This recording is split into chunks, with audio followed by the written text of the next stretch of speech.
While working with Turbo with non-Arweave wallets, whether it be Ethereum wallet or Solana wallet, there is a concept that might be confusing to you, and that's the reason why I'm making this video, because it was so confusing to me that I had to dig deep and understand how things happen, right? So let me just show you what I'm talking about here. I'm going to do something simple. I'll just log my address, my wallet address here. So it's going to be turbo.signer.getNative address. So this is going to be the wallet address of my Ethereum wallet that I have here. So if I log this, let's see what comes up, right? So you do node index.js, and you'll see my wallet is here, 0xD5, and it ends with B59B, right? But if I do something here, let's say I try to upload some type of data. So I'll do result is going to be equal to await turbo.upload. So I'm just uploading some random data here, and this data is going to be hello world. This could be any data, and it could be in any environment, not just or the browser. The result is going to be the same. So our result, right? And so watch what will happen here, and I'm still going to log the address. So if I do node index.js, so we'll see the result is here and my address is still down here, right? But then just notice how this owner of this transaction is this other address, right? It's different from my wallet address, yet it's my wallet address, or yet it's my wallet that signed this transaction and uploaded this transaction. And this got me very, very, very confused. But then I'm going to explain it in simple terms here, right? And this will take us back to the notion of a wallet. Each wallet that you know of has a public key and a private key, right? And so what happens in this case is for Arweave, for Turbo, and I think for AO the computer as well, there is a concept of normalizing addresses. So what happens is for every wallet, you derive the wallet address from the public key, right? And these use different algorithm or mechanisms to do that. So what happens in the case of Turbo here is when you get this wallet, right? You get your wallet, which has a public key, and then Turbo uses the same mechanisms as they use to derive public Arweave wallet addresses from Arweave wallets. So they use the public key of a different wallet, in this case for an Ethereum wallet, and they use the algorithm to derive the wallet address, which is going to be this wallet address here.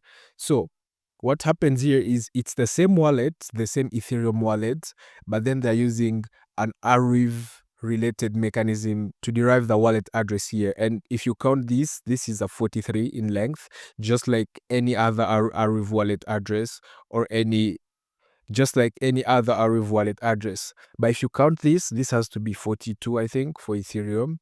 But then, yeah, so that's why you see that difference here. So this is just the wallet address that changes, but the key that signs the transaction is still the same. And that shouldn't confuse you behind the scene. It was really confusing to me before I understood the concept. And I think I can explain it even further. So if I'll create a wallet here. Let's suppose this is a wallet. And then I can just name it wallet. So our wallet has a public and a private key. But then what happens here is we're going to have this side Arweave address, and then on the other side down here we're going to have ETH address. But then from this same wallet I can derive these two addresses. So I can derive this address using one algorithm or mechanism that derives ETH addresses from the public key of a wallet. And at the same time, I can also do the same here, right? From any public key, I can derive the Arweave address equivalent, right? I don't know if that makes sense. So regardless if this is an Arweave wallet, or if it's an Ethereum wallet or a Solana wallet, I can just derive the Arweave address for the equivalent of that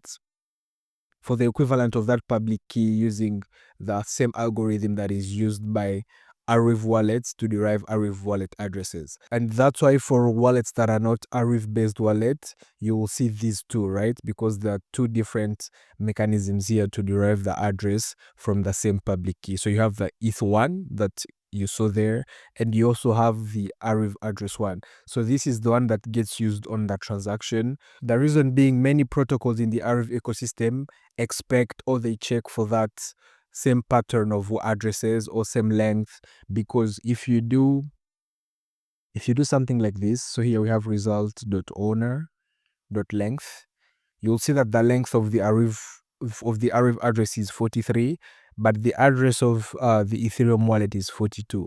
So like clear, so I do node index.js again, you're going to see 43 and 42. So you can see where because all or most protocols in the Arweave ecosystem expect this length for an address. If you use this other address from a different chain, it's going to cause some check error. So that's why you pick so that's why from a wallet that you use, regardless if it's an Ethereum, Arweave, or Solana wallet or Kive wallet, you just take the public key and you derive the Arweave related address from that, just so that you can match the standard everywhere. And so it's not that your transaction is owned by a different wallet in this case. It's just that this is the Arweave address that got derived from your public key, and the public key is the public key of your own wallet. And so yeah, I just wanted to make this quick video to show you the sort of the nuance there, so that if you see this type of scenario, you don't think that maybe you don't own the transaction or something has changed. It's just that difference then between that you need to be aware of.